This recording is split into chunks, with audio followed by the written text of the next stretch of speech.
El tema de hoy es anestesia en paciente quemado, como dice el título. Yo soy Marcelo Molinelli, soy de acá del Hospital Intersonal de Mar del Plata.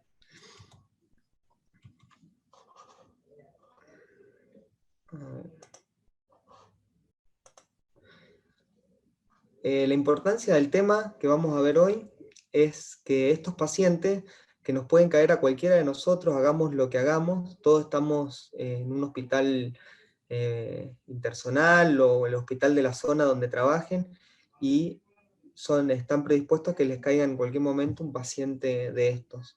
Y realmente, cuando les caiga, van a ver que el gran quemado son generalmente pacientes con intubación dificultosa, accesos venosos dificultosos, son de muy difícil manejo del dolor, y entran a quirófano constantemente porque les tienen que hacer toilet o injertos y demás de forma bastante periódica. Entonces, nadie de ustedes va a zafar de que le caiga a uno de estos pacientes. Justo en esta foto, cuando yo arranqué la residencia, estaba en primer año, una de las primeras guardias, vino este paciente. Ahí atrás estaba yo tratándole de poner una vía. Entonces, como les digo, algunas veces les va a tocar, y mejor que ustedes, nadie sabe que si no le encuentran un acceso venoso a este paciente, que realmente es muy difícil de encontrarle cuando tienen gran parte de la superficie corporal quemada, se va a morir porque no le pueden hacer las vías, las drogas y demás. Por más que le encuentren el acceso venoso, si no lo pueden intubar, porque no le pueden ni abrir la boca de los edemas que tiene, si no lo pueden intubar, también se va a morir. Y bueno, la verdad que les voy a dar en esta clase algunos tips para tratar a estos pacientes y para que tengan las herramientas, por lo menos teóricas, para poder tratar como corresponde a los pacientes con esta patología.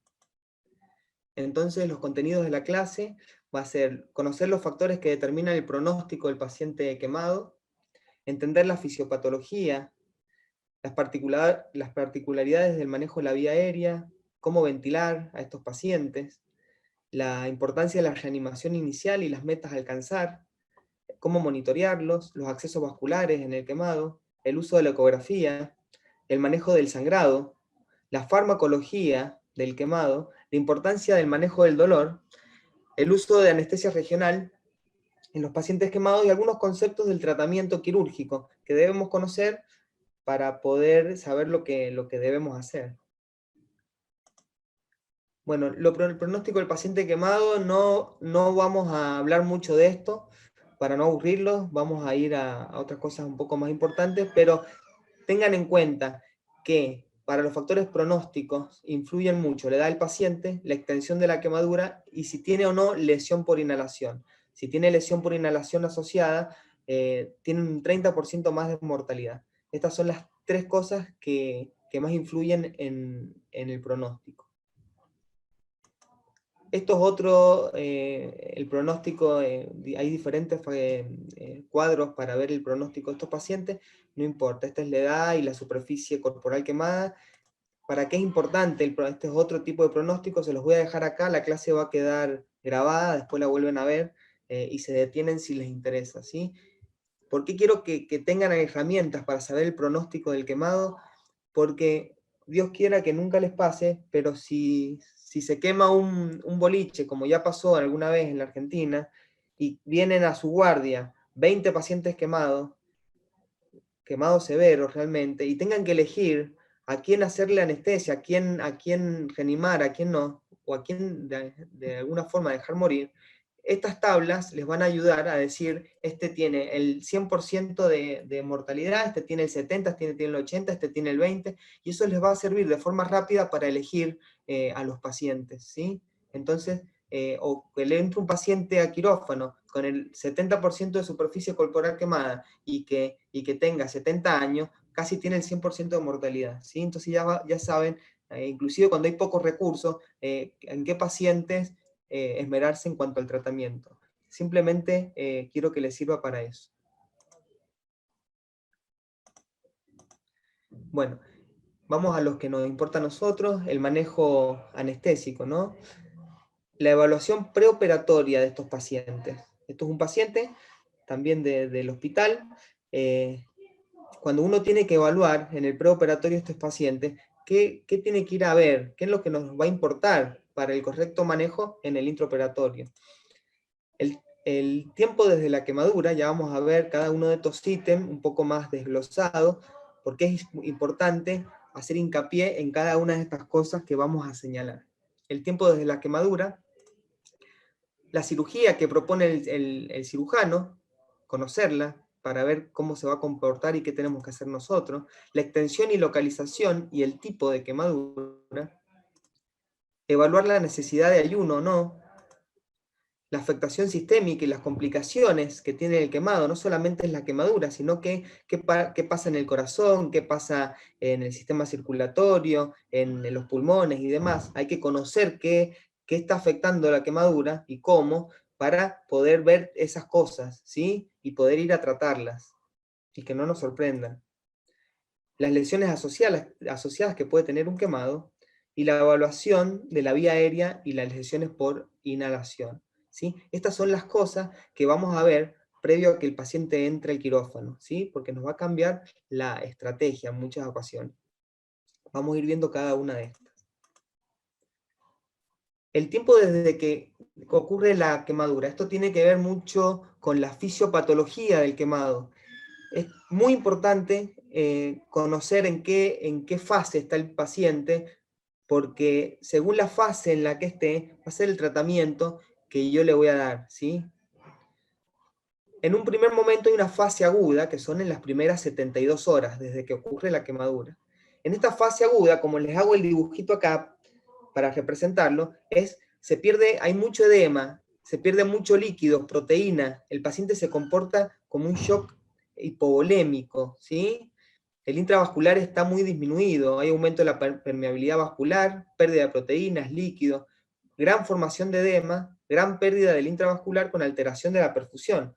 Vamos a tener el gasto cardíaco disminuido, el flujo sanguíneo a todos los órganos, el renal, el hepático y demás van a estar disminuidos, hay acidosis metabólica, entre otras cosas. Y cuando nosotros ahí le demos mucho líquido, porque hay una reanimación bastante importante con líquido, podemos ocasionar el síndrome compartimental. Entonces, la primera fase es la fase aguda. Luego de las 72 horas, viene lo que se llama la fase hipermetabólica. Es totalmente cuasi opuesta a la anterior. Se comporta contrariamente porque tenemos un intravascular con una vasodilatación importante. Se comporta más parecido a lo que sería un shock distributivo, ¿sí? Un shock séptico. Tenemos una vasodilatación importante, hay aumento del consumo de oxígeno, producción de CO2, mucho consumo proteico, gasto cardíaco supranormal, el gasto cardíaco está por 2 o por 3 veces, ¿sí? Hay mayor flujo de sangre a todos los órganos, hay taquicardia, disminución de la resistencia vascular y sistémica y demás. Esto es muy importante porque, por ejemplo, yo le voy a dar una droga al paciente, después vamos a ver un poco esto, pero si le doy una droga, yo sé que si el paciente está como un shock hipovolémico, la droga, hay que bajar muchísimo las dosis, no solamente porque el flujo sanguíneo hepático y renal para eliminar a la droga va a estar disminuido, sino que vamos a tener poco líquido en el intravascular y la concentración plasmática de la droga va a ser mucho más aumentada, ¿sí? Entonces, los efectos tóxicos y adversos de la droga, por ejemplo, propofol o el que sea, van a aumentar con pocas dosis. Por lo contrario, si le doy esa misma droga acá, luego de las 72 horas, vamos a tener un flujo sanguíneo hepático y renal mucho más aumentado, y esa droga se va a eliminar mucho más rápido, va a perder el efecto antes, y aparte el intravascular va a estar con bastante líquido, eso va a hacer que la concentración de la droga en el intravascular, o concentración plasmática, sea menor. Entonces le voy a tener que dar más dosis. Un ejemplo, más allá del manejo hemodinámico y demás, pero es muy importante saber en qué estadio está el paciente, si en la fase aguda o en la fase hipermetabólica. Acá va a estar como un shock hemorrágico y acá como un shock distributivo, ¿sí? Fisiopatológicamente se comportan parecidos. Tengan en cuenta esto, que es muy importante, y esto cambió realmente el pronóstico de los pacientes. Saber cómo se está comportando fisiopatológicamente para ver cómo lo voy a tratar, eso realmente cambió el pronóstico. Bueno, dijimos que la quemadura afecta a los diferentes órganos. Vamos a ver las principales patologías que puede producir en los diferentes órganos. Cardiovascular, no vamos a hablar, recién lo hablamos, en la fase de shock, en las primeras 72 horas, dijimos, el gasto cardíaco acá está disminuido, después en la fase hipercatabólico-metabólica está aumentado. En la fase de shock, disminución del flujo sanguíneo de todos los órganos, y acá está aumentado. En la fase de shock, aumento de la resistencia vascular sistémica, y en la fase hipercatabólica está disminuida la resistencia vascular sistémica, entre otras cosas, que después las ven acá. Pero es prácticamente lo contrario. Lo que es el riñón y el medio interno, hay una importante acidosis metabólica, disminución del flujo del filtrado glomerular en la primera fase y aumentado en la segunda, aumento de la antidiurética. Las quemaduras eléctricas pueden causar severa hipercalemia. Ojo con los pacientes que vienen con quemadura eléctrica, más allá de las arritmias y demás que están predispuestos, es muy grave la hipercalemia que pueden tener. Entonces, tratarla como corresponde, ¿sí? Sospecharla, pedirle un ionograma y tratarla. Si tiene una hipercalemia severa, obviamente, en primer lugar, si hay que dializarlo, se dializa, o si no, una solución polarizante con insulina, o se puede poner en nebulizaciones con salbutamol, la furosemida, demás, un gluconato de calcio, tratarla. No va a hacer que no se muera por la quemadura y se termine muriendo por la hipercalemia. Tenerla en cuenta en las quemaduras eléctricas. En la afección gastrointestinal que producen las quemaduras, estos pacientes tienen úlceras gastroduodenales que son de Curling, son profundas, pueden tener anemia porque puede estar sangrando y ser por este tipo de úlceras, ¿sí? Sospecharlas cuando el paciente esté anémico y no responda, que tenga melena, ir a buscar sangrado y demás. Tienen disminución del vaciado gástrico, importante para las secuencias rápidas, ¿sí? De estos pacientes, o hilio paralítico, lo mismo, y pueden tener síndrome compartimental abdominal, que aparece generalmente, como dijimos recién, cuando lo reanimamos enérgicamente al paciente, hacen el síndrome compartimental abdominal. No sé si saben la diferencia, pero bueno, cuando uno mide la presión intraabdominal, cuando está mayor a 12 centímetros de agua, le decimos que tienen una hipertensión abdominal. Cuando está mayor a 20 centímetros de agua, puede tener un síndrome compartimental abdominal. No sé si la saben medir, pero eso se mide con una sondita y no es mucho problema, la puede medir cualquiera. Este síndrome compartimental obviamente baja la diuresis, puede producir insuficiencia renal y demás, por compresión. En cuanto a lo metabólico y nutricional de los pacientes quemados, podemos mencionar que hay una resistencia periférica a la insulina. Son pacientes que van a estar posiblemente hiperglucémicos. Hay que mantener los valores entre 150 y 180. Más de eso, usar insulina para bajarlo, ¿sí? Porque la hiperglucemia puede aumentar la mortalidad en estos pacientes. Requerimiento de soporte nutricional agresivo, sea enteral o parenteral, porque tiene mucho catabolismo de proteínas y lípidos, entonces es importante que estos pacientes no se desnutran. ¿Por qué? Porque van a tener peor recuperación en cuanto a las lesiones, mayor infecciones y demás. Entonces tienen que tener un soporte nutricional agresivo. ¿Y qué tiene que ver esto en nosotros? Porque nosotros somos los que les pedimos el ayuno cada vez que van a entrar los pacientes a quirófano. Entonces, acá como les pongo, a diferencia de la mayoría de los pacientes quirúrgicos en quienes se detiene la nutrición enteral antes y durante la cirugía, en los quemados, quienes presentan un estado hipermetabólico, la suplementación enteral y parenteral se continúa durante todo el periodo perioperatorio, ¿sí? Vamos a ver algunas excepciones, pero tengan esto como una regla en el paciente en el gran quemado. Los beneficios de que no le suspendamos la alimentación enteral, ¿sí? Mejoran los resultados quirúrgicos, hay reducción de la infección de la herida, menor tiempo de recuperación de la función intestinal, menor requerimiento de albúmina exógena y menor desnutrición. Acá yo les voy dejando los artículos, después el que le interese un poco más en profundidad el tema, lo busque y lo lee.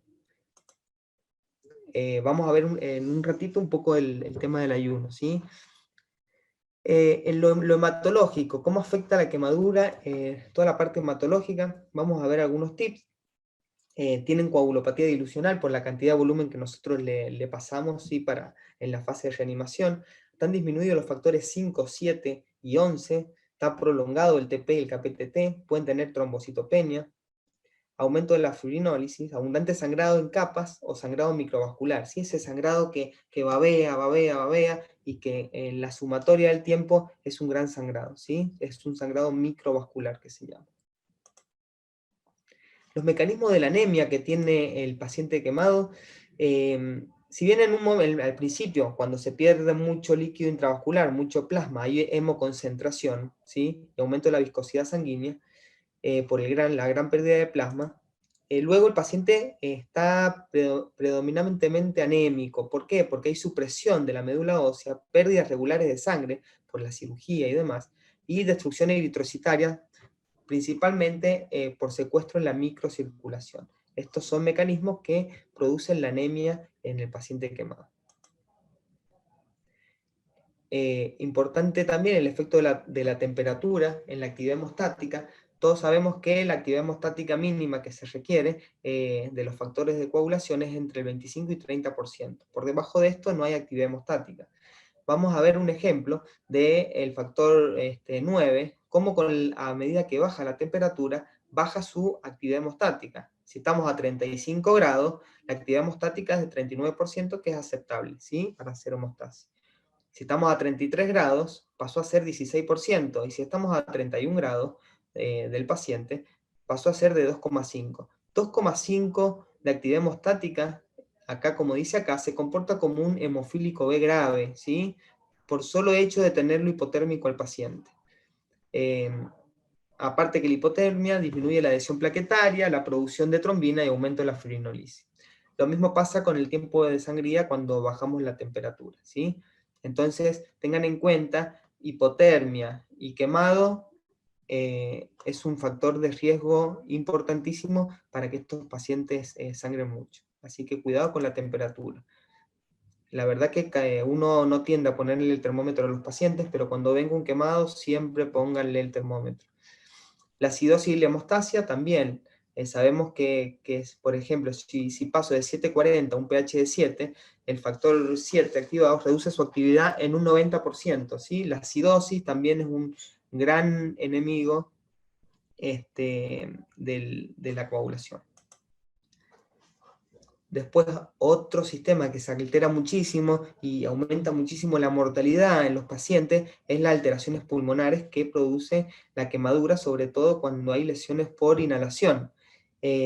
Vamos a describir algunas cositas porque es muy importante, ¿sí?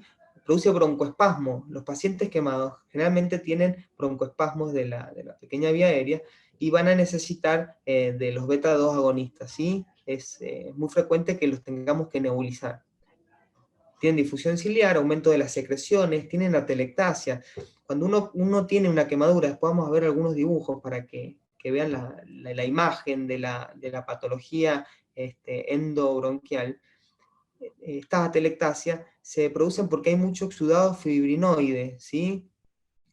Mucha broncorrea, todo el tejido quemado, necrótico de la mucosa, eso de alguna forma se descascara y va a producir tapones en toda la vía aérea y produce muchas atelectasias. Esto es importante, ¿por qué? Porque cuando yo estoy ventilando a ese paciente y tengo muchos alvéolos con atelectasia y otros que están normales, la ventilación va a ir a los alvéolos normales, los va a sobredistender, y esa sobredistensión puede hacer rupturas, microrupturas en el alvéolo y producir más inflamación y más lesión pulmonar, ¿sí? Entonces es muy importante saber cómo los tenemos que ventilar a estos pacientes que tienen lesión por inhalación. Muchos pacientes tienen hipertensión pulmonar, ¿sí? Que desarrollan por la lesión por inhalación y toda la cascada inflamatoria que pasa en los pulmones. Aumento del shunt y síndrome de distrés respiratorio del adulto. Las quemaduras en tórax, obviamente si tenemos una quemadura severa en tórax, puede tener un síndrome compartimental torácico, disminuye la capacidad residual funcional, tienen hipoventilación y disminución de la distensibilidad. Esto es un paciente que entró, no sé, hace un par de años, y cuando lo quisimos ventilar, no movía BT, realmente no movía ni 90 de BT, entonces empezó hipoxemia, tenía las presiones de la vía aérea altísimas, y el anestesiólogo lo que hizo fue, que esto es un anestesiólogo, no es un cirujano, lo que hizo fue con el electrobisturí, perdón, con un bisturí primero, le hizo una fasciotomía, ¿sí? Esto que ven acá es el alveolo se salió el pulmón, ¿sí? Por la presión que estaba ejerciendo sobre el tórax. Le pasó el bisturí y se empezaron a salir de forma como sofística el pulmón. Y después con el electrobisturí cauterizó un poco. Pero bueno, es la única forma para que le entre un poco de aire al paciente, si no se moría realmente. Bueno, ahora retomamos el ayuno en el paciente quemado. Como dijimos recién, se recomienda continuar con la nutrición enteral si el paciente está intubado y no hay ningún plan de manipulación de la vía aérea, por ejemplo, intercambio de tubos, colocación de traqueostomía, etc. ¿Por qué? El paciente quemado, necesitamos que esté con la alimentación porque dijimos que tiene mucha actividad, requerimientos de proteínas y demás. Entonces, es importante que sigan con la alimentación. Si yo al paciente, por ejemplo, le pido el ayuno, que son 8 horas de ayuno, más 3 horas de la cirugía, ¿sí? Por 3 veces a la semana, porque un paciente quemado entra quizás cada 2 días a quirófano, ¿sí? Vas a tener a la semana 33 horas de ayuno, es muchísimo. Entonces, si el paciente ya está intubado, ¿sí?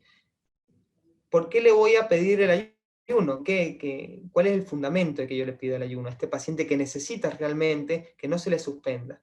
O si el paciente viene despierto, pero muchos ya vienen con la traqueostomía y tiene balón, bueno, cuando lo voy a dormir, le inflo el balón, ¿sí? Y el riesgo de broncoaspiración es prácticamente nulo. Entonces, ¿por qué le voy a suspender la alimentación enteral a este paciente, ¿sí? Obviamente que si yo viene al quirófano, le tengo que cambiar el tubo o hacer alguna manipulación de la vía aérea, ahí sí es conveniente respetar el ayuno, ¿sí? Entonces, si este paciente yo le pido el ayuno, a la semana va a estar 33 horas en ayuno. Y este tipo de pacientes puede repercutir muy negativamente y desfavorablemente en los resultados a largo plazo, la cicatrización de las heridas, las infecciones, la mortalidad y el alta hospitalaria, ¿sí? Y los requerimientos de albúmina exógena y demás. Entonces, tengan en cuenta el tema del ayuno con estos pacientes. Vean el total del paciente, ¿sí? No solamente el riesgo de broncoaspiración y demás. Bueno, en cuanto a la evaluación de la vía aérea de los pacientes, bueno, tenemos que saber que cuando tienen lesiones por inhalación o quemaduras en cara, tienen edema en la boca, en la nariz, apertura de la boca y la movilidad del cuello está muy restringida por el edema y la contractura. Tienen microstomía y gran dificultad para la laringoscopía. El quemado, en algún momento de la internación, ¿sí? Va a ser una vía aérea dificultosa. ¿Por qué? Porque el edema va evolucionando. Por más que uno se queme en otra región del cuerpo, cuando uno tiene más del 40% de la superficie corporal quemada, esa escara necrótica que produce la quemadura libera un montón de mediadores inflamatorios, ¿sí? Que terminan desarrollando edema en el resto del cuerpo. Entonces un paciente que tiene 40% de quemaduras y que no están en la cara, en algún momento pueden llegar a presentar una vía aérea dificultosa, ¿sí? Estos pacientes, imagínense que están de guardia y le cae a este paciente y no le pueden abrir la boca, no lo pueden ventilar. Son pacientes reales, no son ni ilustrados ni inventados, ¿sí? Son pacientes del hospital. No lo pueden ventilar, no pueden hacer nada.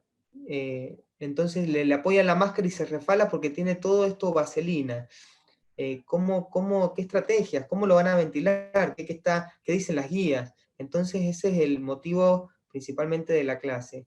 Por lo menos algunos sabrán qué hacer y lo que conocen lo hacen bien, síganlo haciendo, pero bueno, por ahí el que no tiene muchas herramientas, lo bueno es que tengan algunas herramientas teóricas y después apliquen lo que les resulte más fácil, ¿sí?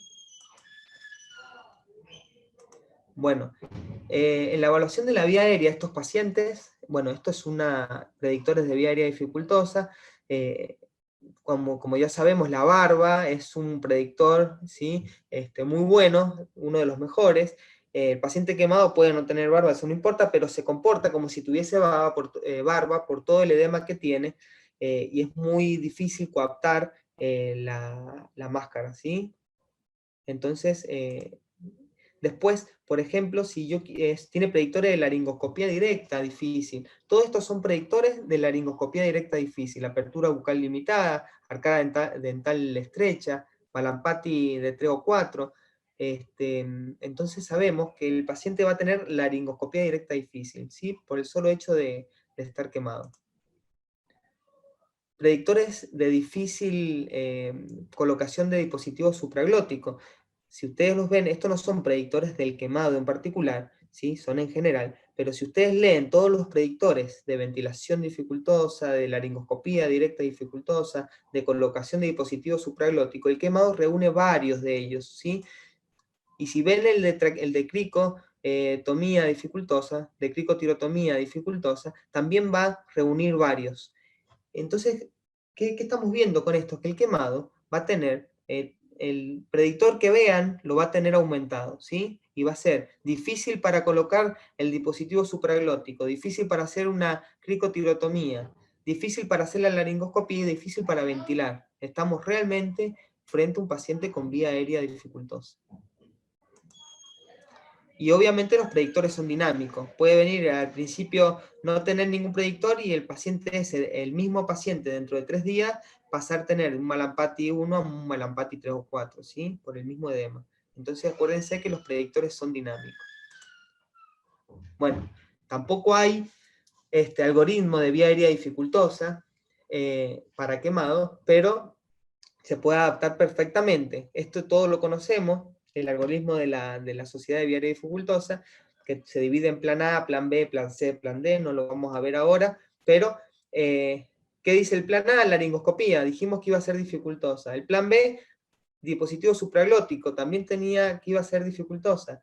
El plan C, ventilarlo con máscara facial, iba a ser dificultosa. Y el último plan, el quirúrgico, cricotirotomía, que también reunía predictores de cricotirotomía dificultosa. Cualquiera de los planes que uno usa para los algoritmos de vía aérea dificultosa, el quemado lo va a tener de difícil acceso. Esto es un quemado también del hospital, que miren, ya está intubado, ya lo están operando y demás. Esto para que vean y que les quede el ejemplo, esto que pasa en el brazo pasa en la vía aérea. Cuando hay una quemadura profunda que compromete músculos, por más que nosotros le pongamos relajantes musculares a la dosis que quieran, cuando está quemado el músculo no se relaja, es un músculo quemado no se relaja. En la vía aérea tampoco, o sea, si la boca está cerrada y con la quemadura de los maceteros y del resto de los músculos de la cara, esa boca, por más relajantes que le hagamos, no se va a abrir y va a costar ventilarlo, va a costar intubarlo y demás. Entonces tengan presente eso cuando viene un paciente así.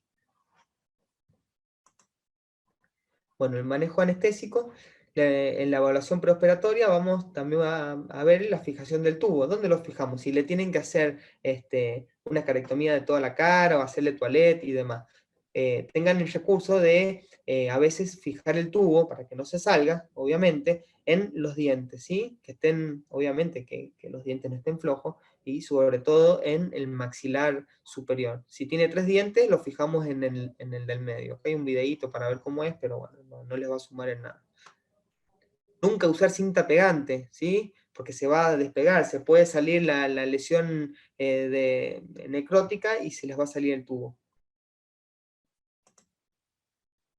Bueno, esto es importante, es una herramienta que les puede servir. Bueno, ustedes imagínense que les llegó este paciente. ¿Qué van a hacer? ¿Qué tienen si la lengua se le está saliendo porque no le entra en la cavidad oral?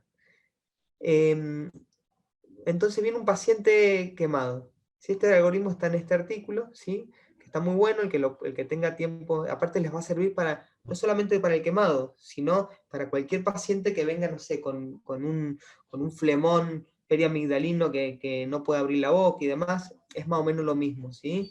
Los pueden extrapolar. Vienen con la vía aérea, el examen de vía aérea del paciente, vemos que tiene tensión, acortamiento severo de los labios y tejidos orofaríngicos. ¿sí? Una tensión severa, no le puedo abrir la boca, ¿sí? Entonces, ¿qué hago con este paciente?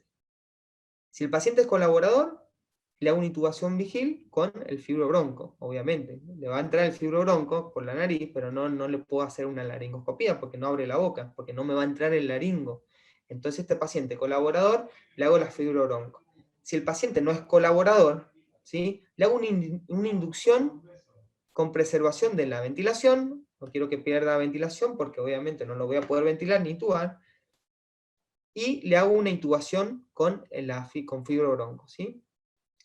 Después, si el paciente tiene tensión y acortamiento moderado de los labios y tejidos orofaringeos, ¿qué voy a hacer? Le hago una inducción con evaluación de la vía aérea previo a la administración del bloqueante, ¿sí? O sea, le hago una sedación, como es moderada la tensión que tiene, puedo evaluar la vía aérea con el laringoscopio, por ejemplo, y después, si yo veo, mira, veo la glotis, veo que voy a poder pasar la Eichmann o lo que sea, después de que evalúo la vía aérea, le pongo el relajante neuromuscular. Si ya la pude evaluar y la vi sin el relajante, me imagino que con el relajante se va a mejorar la visualización. Entonces, esta es otra alternativa.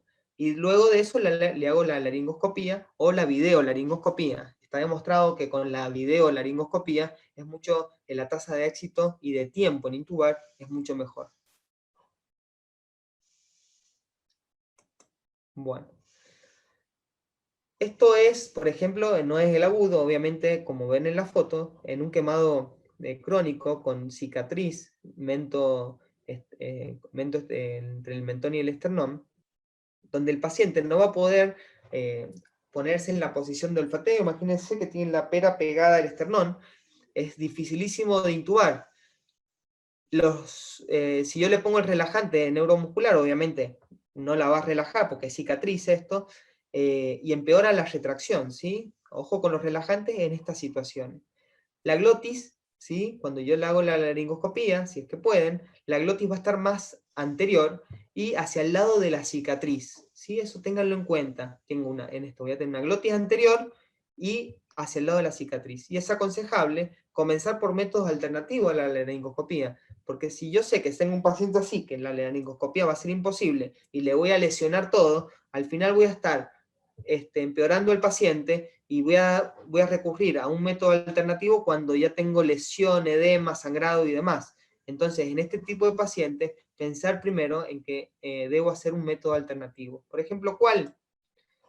Esto es un artículo, ¿sí? Donde pone un paciente que es muy parecido al anterior y muestra colocándole una máscara laringea, ¿sí? Todos sabemos que se pone así la máscara laringea, como está señalado acá, al revés, ¿sí? La meto al revés para que pueda entrar, de la otra forma no es imposible entrar, la pongo al revés, la progreso, y cuando la progresé, recién ahí la doy vuelta.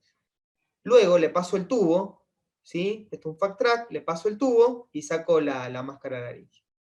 O le paso el fibro, ¿sí? Bajo visión directa, y después pongo la máscara, el tubo. Entonces, esto es una alternativa para hacer una intubación en este tipo de pacientes. O sea, empecé por un plan B, no con la laringoscopía convencional, ¿sí? Esto no importa, para que les quede en el niños quemados que entran repetidamente a quirófano, está bien hacerle con máscara laringea, con dispositivo supraglótico, disminuyó un montón las lesiones por vía aérea, inclusive la mortalidad, y ninguno de estos chicos se complicó. Después léanlo si quieren. Ahora vamos a ir a los que nos compete principalmente, que es el manejo anestésico. En el preoperatorio, perdón, seguimos con preoperatorio, evaluación de la vía aérea. Bueno, estos son criterios de intubación, tenerlos presentes para saber a qué pacientes voy a intubar y a quiénes no. ¿Cuáles son los criterios de intubación del paciente quemado? Si tiene una extensión de la quemadura más del 40%. Riesgo de edema, cara, cuello, tórax, abdomen, obstrucción de la vía aérea, lesión por inhalación, uso de altas dosis de opioides, ¿sí? Capaz que tiene, no sé, el 20% de quemadura y no tiene criterio de intubación, pero le duele muchísimo y tiene tanto opioide que hace depresión respiratoria, bueno, ese paciente lo intubo por uso de altas dosis de opioides. Y después también los criterios de no extubación, que no son ventilatorios ni gasométricos. El paciente puede tener perfecto los valores de la gasometría y ventilatorio, pero lo tengo que dejar intubado. ¿Por qué?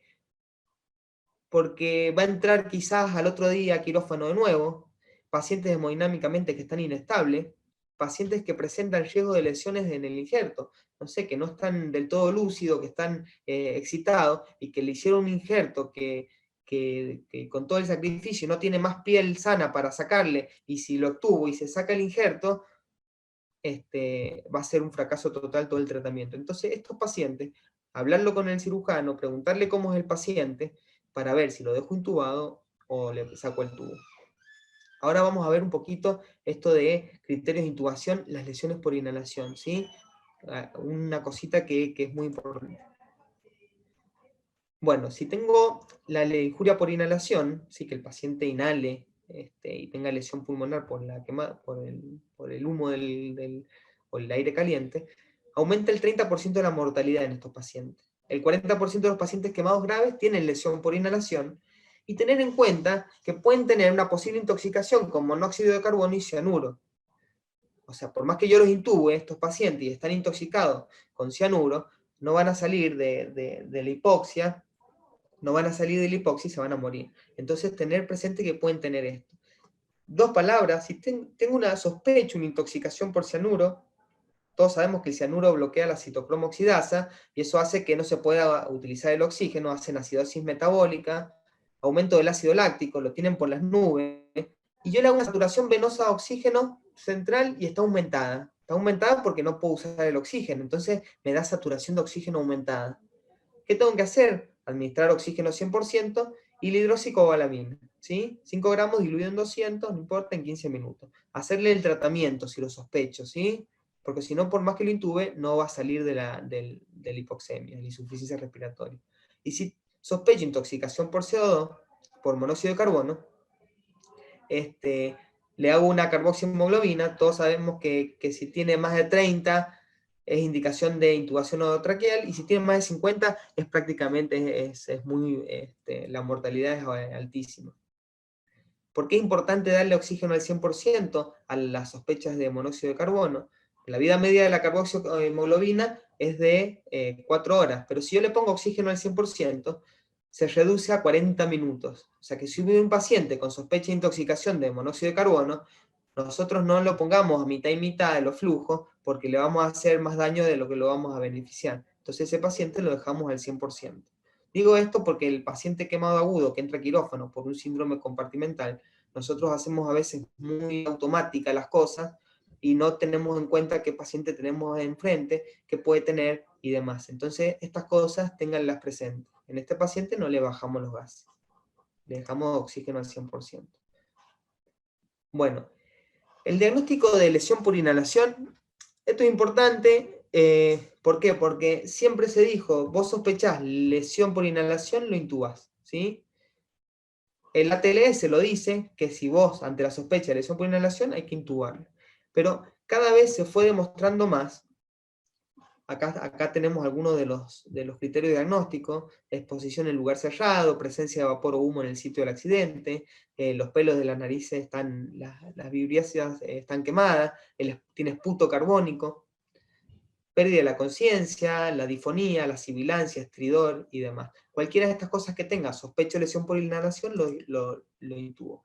Pero este artículo es muy interesante, después léanlo, si quieren, si pueden, que la ventilación mecánica del paciente crítico con lesiones por inhalación se podría evitar. Porque dice que el paciente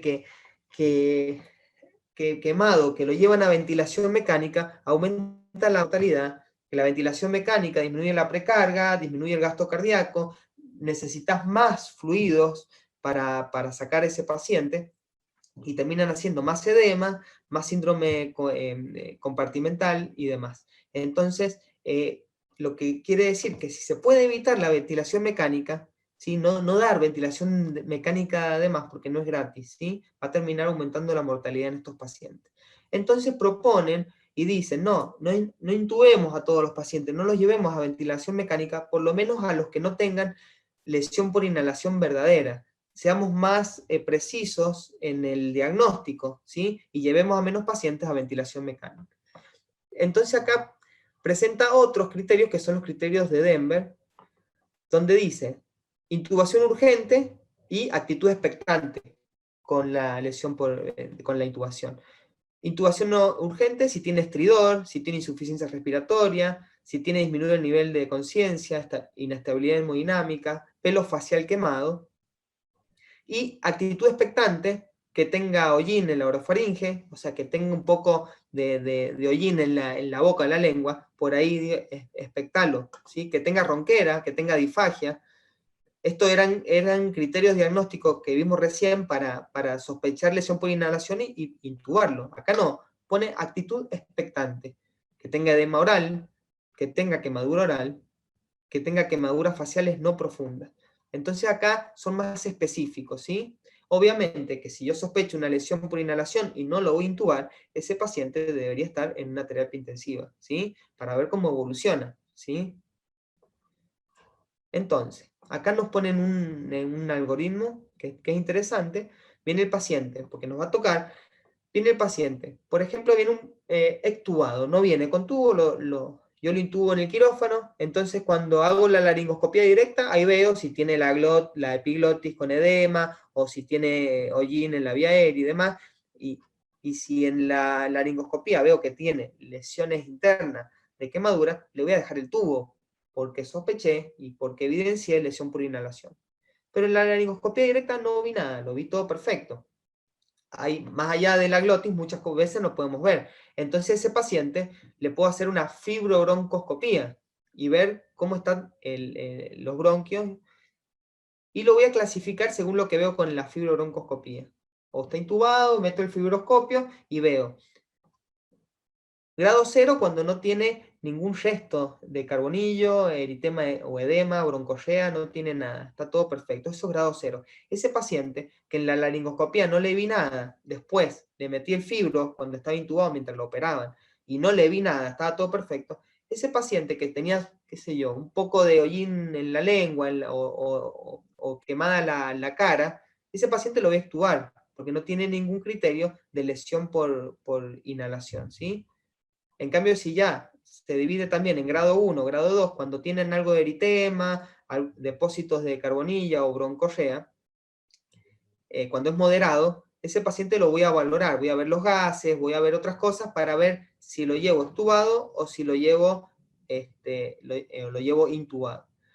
Y el grado 3 es cuando le meto el fibro y veo inflamación severa, mucho hollín, carbonilla, obstrucción bronquial severa y demás. Ese paciente lo voy a llevar intubado. Entonces, el paciente también nos puede venir intubado de una forma incorrecta, y cuando yo lo voy a terminar la cirugía, yo también tengo que tomar una conducta. ¿Lo mando intubado o extubado? Bueno, le meto el fibro y puedo hacer el diagnóstico. Y ahí lo termino de evaluar y veo si lo llevo actuado o lo llevo intubado. Por ahí a ustedes esto no les sirve, pero el que hace quemados de forma seguida, es importante sabiendo que el paciente que va a ventilación mecánica también aumenta la mortalidad, porque puede ser este paciente que está toda la vía aérea bastante normal, y llevarlo intubado y con ventilación mecánica innecesariamente, le va a ir peor al paciente. Entonces, tengan en cuenta esto. Bueno, acá hay unas fotitos de las lesiones por inhalación, la vía aérea superior, ven acá la epiglotis, todo las aritenoides y demás con gran edema y eritema. Acá tenemos los bronquios, todo con necrótico, broncorrea, hay lo que se llama exudado fibrinoide, que dijimos que producían atelectasia, que se impactaban en los alveolos, en los bronquiolos y producen atelectasia. Y esto es una RX de un paciente con quemadura. Este es un paciente con lesión por inhalación. Bueno, esto no importa. ¿Te puedo hacer una consulta? Sí, decime. ¿Podrías volver atrás, por favor, donde mostraste la foto? A ver, espera. Perdón. No sé qué foto. Ahí está, la de la glotis. Si vos haces la Perdón. laringoscopía, hacer la laringoscopía y ves esa glotis. ¿qué usas ahí para ventilarlo, para intubarlo? O sea, ¿podés hacer una habilidad definitiva ahí con un tubo chiquito? ¿O qué opción podés Eh, usar?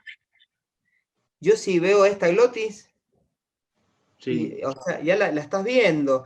Yo creo que le hago una videolaringoscopía. Es que no sé cómo están obteniendo esta imagen. Si la están obteniendo con un videolaringo o si esto es un fibroscopio, no sé qué es lo que es, cómo llegaron hasta ahí. Si llegaron ahí con un videolaringo, obviamente uso un tubo, el que le pase, no sé si en la dimensión, si es un 5, un 6, el tubo más grande que le pase por esa glotis y después voy evaluando si se lo voy cambiando y demás, pero el tubo más grande que pase por esa glotis, sin duda. Bien. Pero yo no sé cómo se obtuvo esta imagen. Esta imagen no es mía. Obviamente que esto sí te puedo decir que es el fibro, pero esto no sé si es un videolaringo o si es un fibro. Pero si llegaron con el fibro, el tubo que pase por, que se puede enhebrar en el fibro y hacerlo, sí, sí. Bien, No sé gracias. si te respondí la pregunta, pero Sí, sí, sí, gracias. bueno. Bueno, es importante saber conocer a grandes rasgos el tipo de quemadura que tiene, ¿sí? Porque me va a hablar de la profundidad. Todos sabemos las tipo A, las descartamos porque son las quemaduras del epidermis, que son las del sol y demás. Las tipo ABA, que son de la dermis superficial, las ABB, que son de la dermis profunda, y las B, que incluye la hipodermis. Esto es importante depende la profundidad de la quemadura, va a ser la gravedad también del paciente. La extensión, ¿por qué es importante? Porque si no conozco la extensión, no sé cuánto líquido le tengo que pasar, porque la mayoría de los criterios de la reanimación inicial tienen que ver con el porcentaje de extensión o de superficie de área quemada. Esto, sépanselo, esto varía también de algunas bibliografías, pero en general es esta la que se usa siempre. Esta es la región anterior. Si tengo un brazo quemado, es de la parte anterior del cuerpo, 4,5%. Si tengo una pierna entera quemada, es 9%. Si tengo el tórax quemado, la parte anterior, 9%. Si tengo el abdomen, es 9%. Y de la parte posterior es exactamente lo mismo. Entonces, tengan presente esto, ¿sí? Porque es importante. Otra cosa que tienen que tener presente es quiénes son los pacientes que tienen criterios de gravedad de las quemaduras y quiénes tienen criterios para definirse como gran quemado. Si a mí me dice que el paciente tiene quemaduras de segundo y tercer grado, más del 20%, 20% le estoy hablando que tiene los dos brazos y un poquito más quemado. No es que un paciente, imagínenselo todo quemado, no. Los dos brazos y un poquito del tórax quemado ya es el 20%, eso tiene criterios de gravedad de una quemadura. Y si tiene también los dos brazos y el abdomen, la parte anterior del abdomen quemado, un 25%, ya es un gran quemado. Y si tiene lesión por inhalación, independientemente de cuánta superficie tenga quemado, también es un gran quemado. Esto es importante porque los van a llamar del shock room. Che, tengo un chico que está quemado y va a ir a quirófano. Bueno, pregúntenle, ¿qué está quemado? ¿Qué superficie? ¿Tiene lesión por inhalación? Son todas estas cosas que hay que saber para ver cómo lo vamos a tratar al paciente y ver si va a ir a terapia. Los gran quemados tienen que ir a terapia posterior a cualquier tipo de cirugía y demás. Y no siempre hay gente, sin desmerecer obviamente a nadie, pero no siempre el personal de salud, médico, que atienden las guardias, ambulancias y demás, tienen el conocimiento del manejo de los pacientes quemados. Entonces, ustedes tienen que ser una barrera para atender como corresponde a los pacientes. Si les dice lesión por inhalación, por más que no tenga ni una uña quemada, pero tiene lesión por inhalación, es un paciente que hay que tratar de forma diferente, ventilar de forma diferente y mandarlo a la terapia intensiva, ¿sí? Si no lo mandaron, lo mandan ustedes. Si tiene 25% del cuerpo quemado, es gran quemado y va a terapia intensiva. O superficies profundas, del 10%, también. Si tienen cara, cuello, también. Entonces, por eso quiero que sepan lo que son el gran quemado, ¿sí? Bueno, ahora sí, el manejo anestésico en el intraoperatorio. ¿Cómo vamos a manejar estos pacientes? ¿Sí? vamos a ir viendo cada uno de estos ítems que están acá, los accesos vasculares, cómo ponerle los accesos vasculares. A veces no tienen ni un poquito de superficie en donde generalmente ponemos accesos vasculares que esté sano. Entonces, ¿cómo hacer? Las pérdidas sanguíneas, es muy particular en el paciente quemado, las pérdidas sanguíneas, ahora vamos a ver cómo se cuantifican y demás. ¿Cómo lo voy a monitorizar? ¿Sí? A veces no tenemos dónde poner los electrodos, porque está todo quemado, porque van a hacer toilet en la región y hay que saber dónde ponerlos o cómo fijarlos.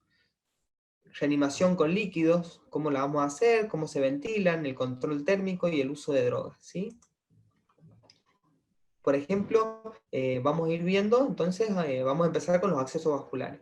¿En dónde le ponen accesos vasculares a este quemado? Bueno, después ven la bibliografía, ¿sí? Vamos a decir algunas cositas, cada uno de los artículos. Tienen que saber, básicamente, qué beneficios tengo con algunos accesos vasculares, tanto arterial como venoso, contra otros, y entonces saber elegir.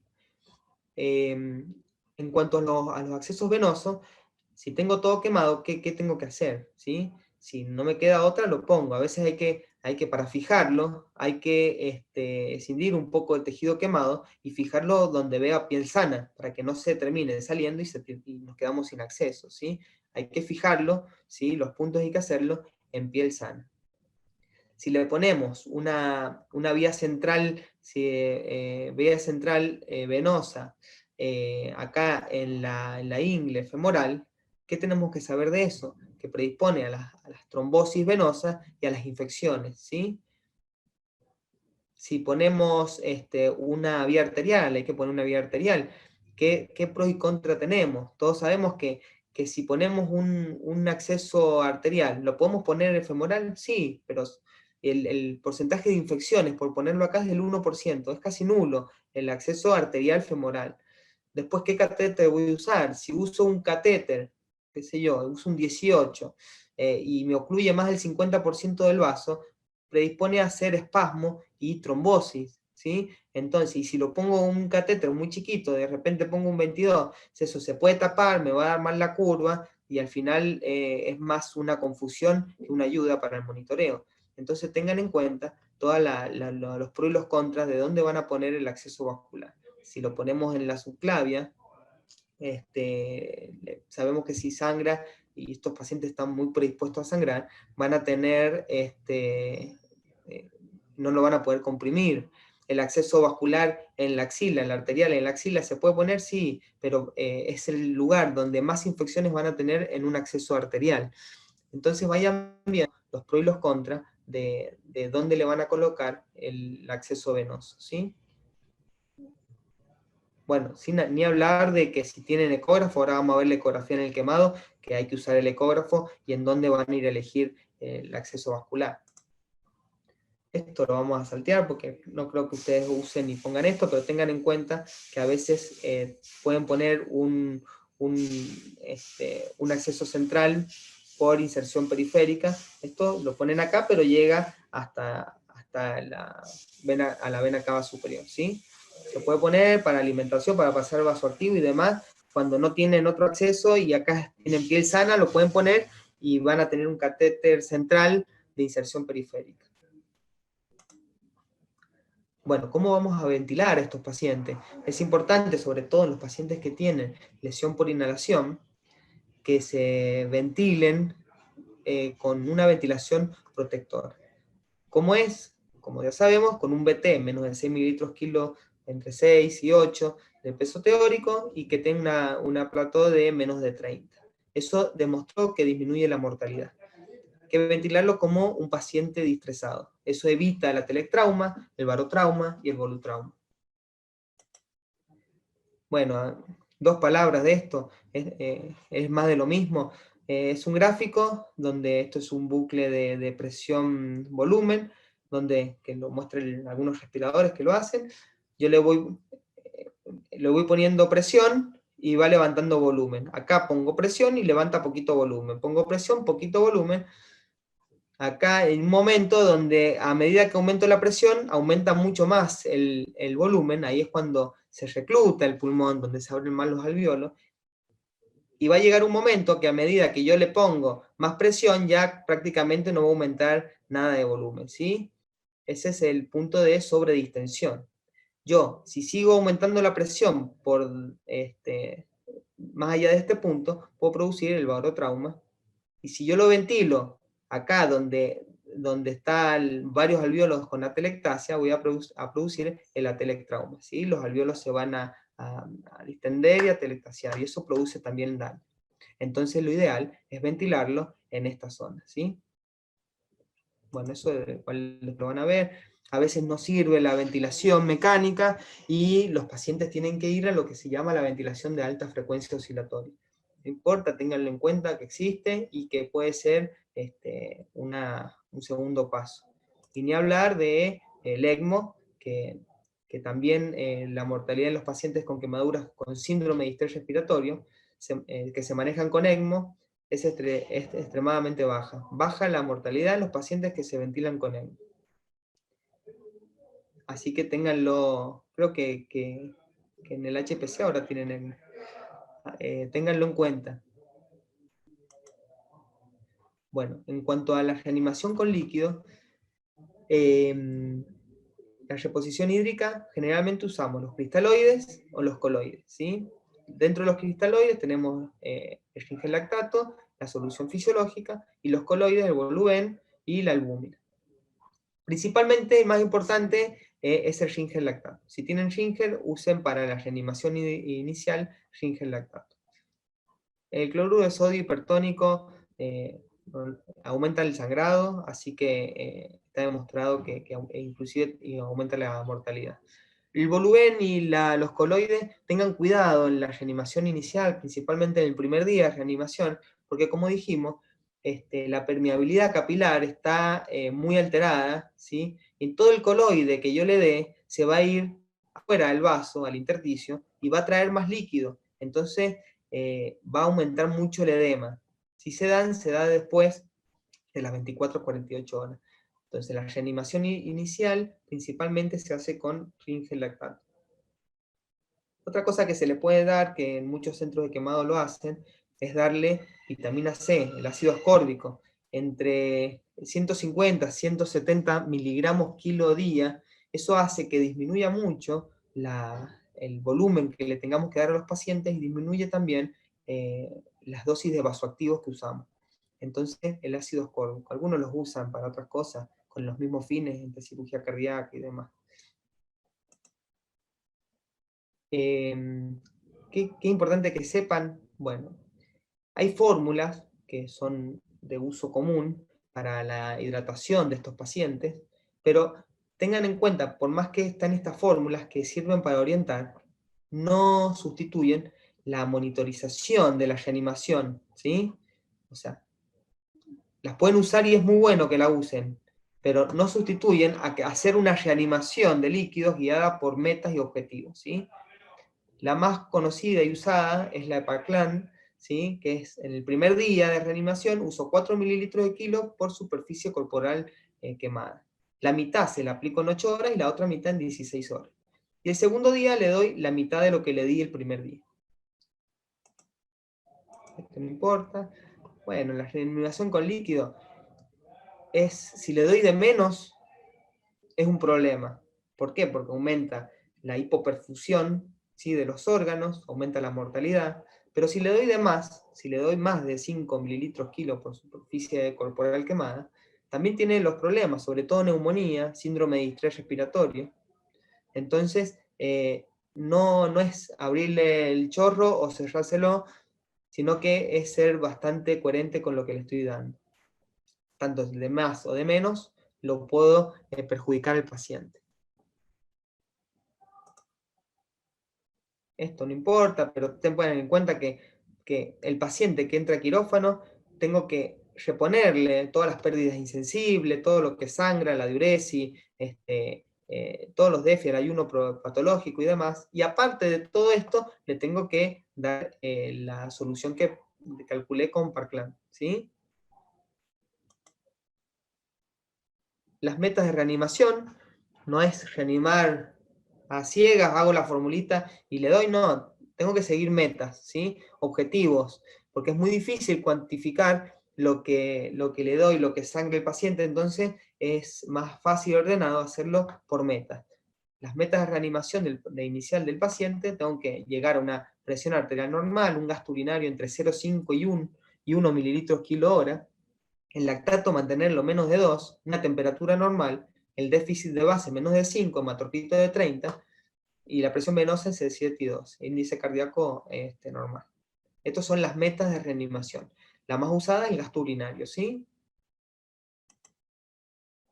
En cuanto a la monitorización del paciente quemado, hay que tener en cuenta que el paciente puede tener hipotermia, síndrome compartimental, coagulopatía, acidosis metabólica, distrés, shock cardiogénico, todas estas cosas. Entonces, monitorizarlo es sumamente importante y complejo, porque es un paciente que reúne muchas patologías, ¿sí?, en un solo cuadro. Entonces, la monitorización es compleja en muchas ocasiones. ¿Qué voy a monitorizar? ¿Qué tengo que ir viendo en este paciente? Bueno, como monitor esencial, el ECG, a veces hay que suturarlo a la piel, ¿sí? Porque se salen. El gasto urinario y la presión intraabdominal, como dijimos que era muy importante. La temperatura, porque si disminuía la temperatura, aumentaban los sangrados. Bueno, el saturómetro, ¿a dónde le pongo el saturómetro a estos pacientes? A veces hay que ponérselo en el escroto, en la oreja, en la lengua, intraesofágico, en donde pueda. La línea arterial, como hablamos, el Swan-Ganz, a veces los pacientes quemados no solamente están hemodinámicamente inestables, sino que tienen hipertensión pulmonar, ¿sí?, con toda la inflamación pulmonar que genera, y alteraciones cardíacas. Esos pacientes a veces va a ser necesario un Swan-Ganz. No en todos, no es una generalidad. Como ya sabemos, está cada vez más en desuso. Usar un sistema pico, lidco, vigileo, la PVC, la microalbuminuria. La microalbuminuria se puede usar para ver lesión micro vascular, ¿sí? El déficit de base, si yo le hago un estado ácido-base a un paciente y viene con menos de 6 de déficit de base, menos 6, menos 7, quiere decir que tiene una gran extensión y compromiso ese paciente. Lo tengo que reanimar enérgicamente. Bueno, los electrolitos y la glucemia, dijimos que tenían resistencia a la insulina y que mantenerlos entre 150 y 180 la glucemia. Muchos hacen hipercalemia, tener cuidado con eso. El ácido láctico es un excelente marcador de perfusión tisular, mantenerlo por debajo de 2. La ecografía, ¿cómo la vamos a usar y para qué? Bueno, básicamente para reanimar para dirigir la reanimación, para ver cómo está la precarga y demás. Acá la vena cava, acá tenemos un absceso yugulo subclavio que, como sabemos, que no se colapsa, entonces a veces es más fácil colocar un acceso venoso acá. Podemos usarlo para hacerle un cutáneo femoral, si tienen que hacer una incisión de piel sana ahí para tapar una quemadura, si tiene neumotórax o no, si tiene muchas líneas B, si está sobrecargado. Entonces hay que saber usar el ecógrafo en los pacientes quemados. ¿Sí? Nos puede ser de mucha utilidad, sobre todo para buscar también los accesos vasculares. Y en caso de una cricotirotomía, el ecógrafo también nos va a servir, ¿sí?, para encontrar la membrana y poder hacer ahí el acceso. Bueno, esto es importante.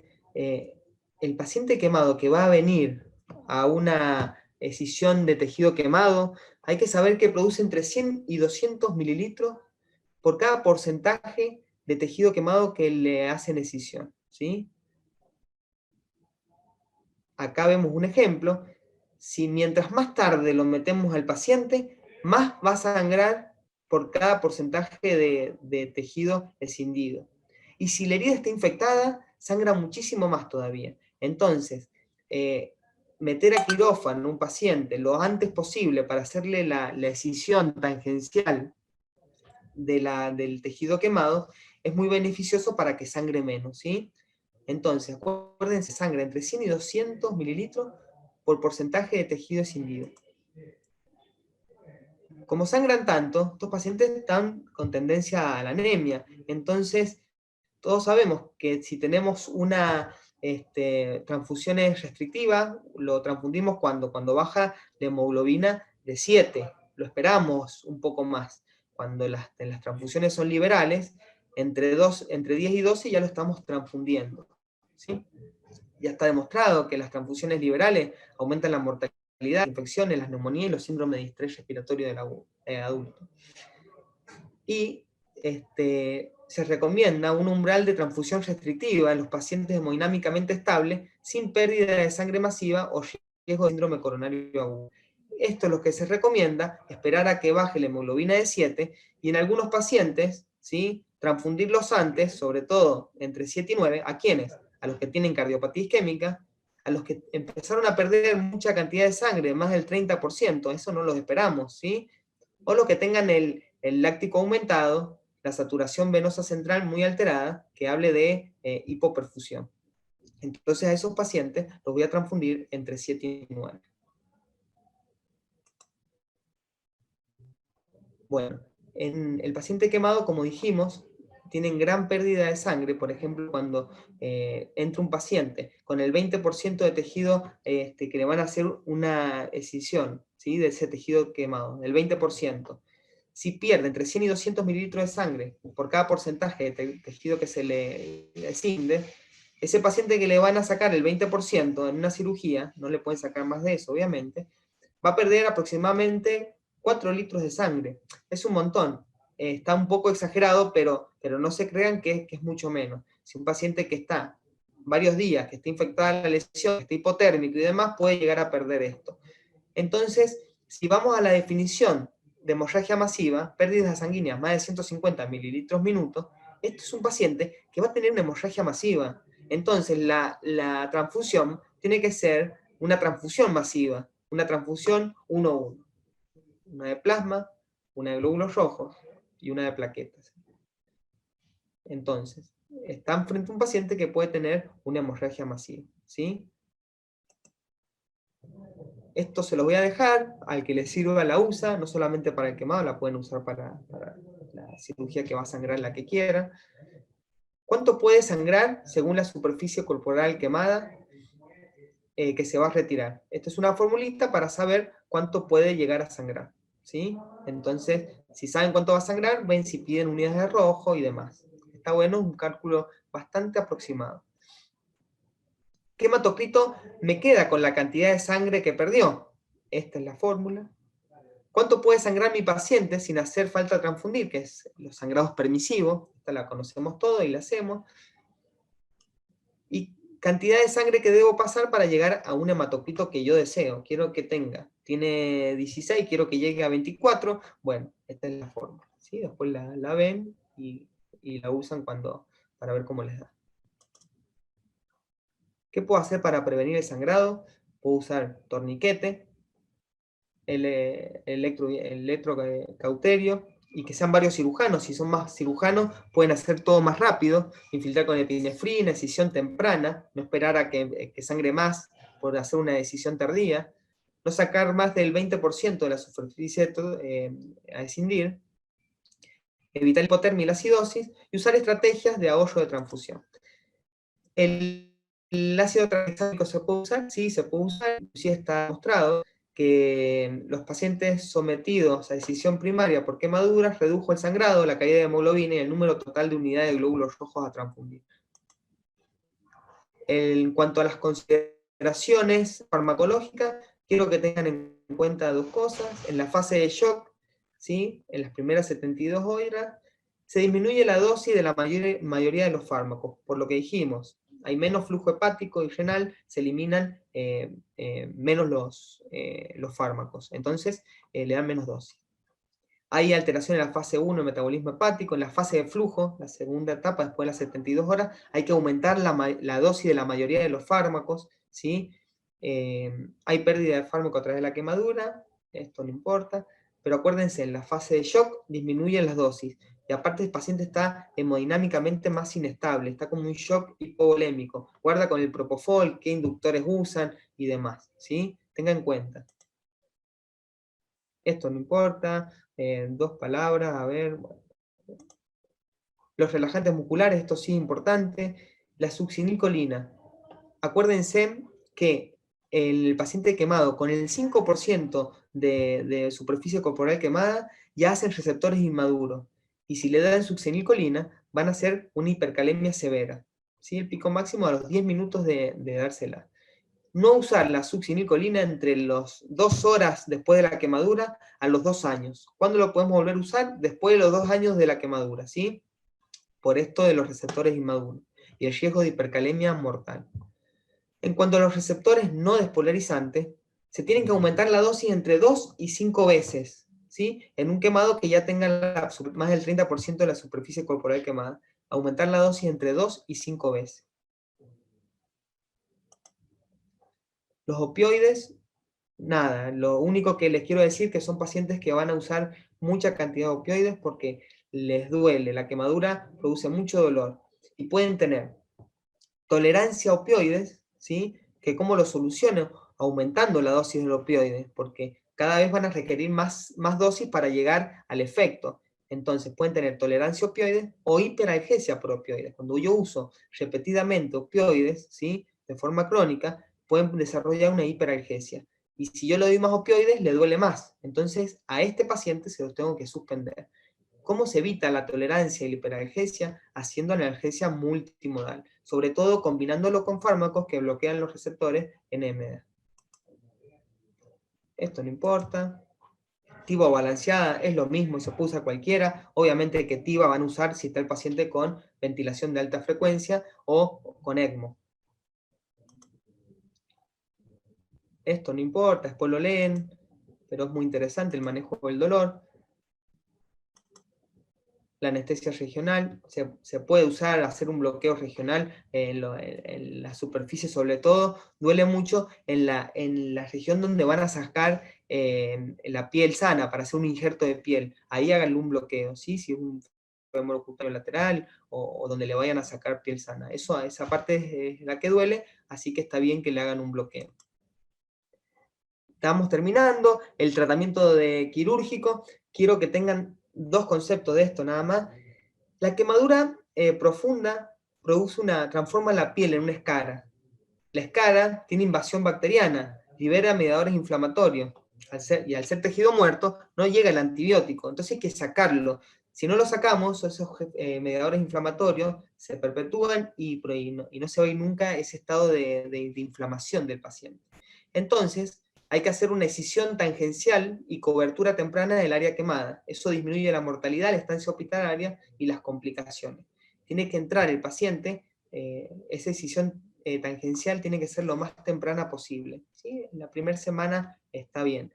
Y una vez que sacan la escara, hay que hacer una cobertura temprana, porque si no lo cubrimos, eso va a perder proteínas, tiene tendencia a infectarse, la piel no puede conservar la temperatura y demás. Entonces hay que hacer una cobertura temprana. En los lugares que están especializados tienen banco de piel y demás, pero a veces, si se puede cubrir con una bolsa al vacío, está bien, pero hay que cubrirlo.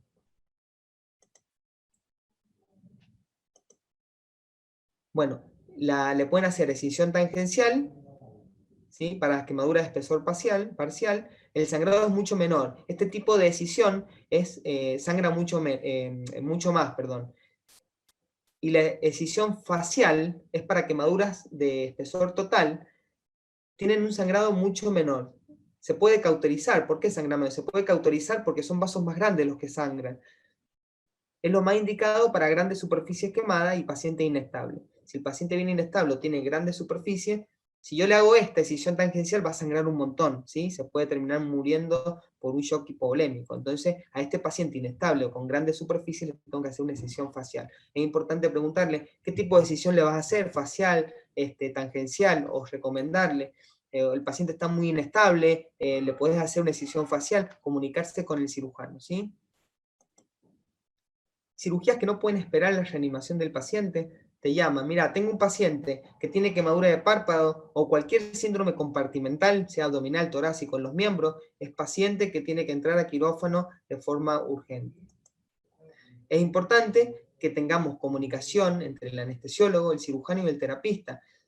Te lo manda el terapista, mira, empecé la reanimación inicial, le hice la fórmula de Parkland y le pasé 3 litros, le faltan pasar, y así, es comunicarse, si no va a ser un descontrol, el paciente le pasa cualquier cantidad de líquido o se le pasa menos, cuando eso es lo que cambia la mortalidad del paciente, la adecuada reanimación inicial. Y en la reanimación inicial va a estar el terapista, el anestesiólogo y el cirujano, entonces comunicarse.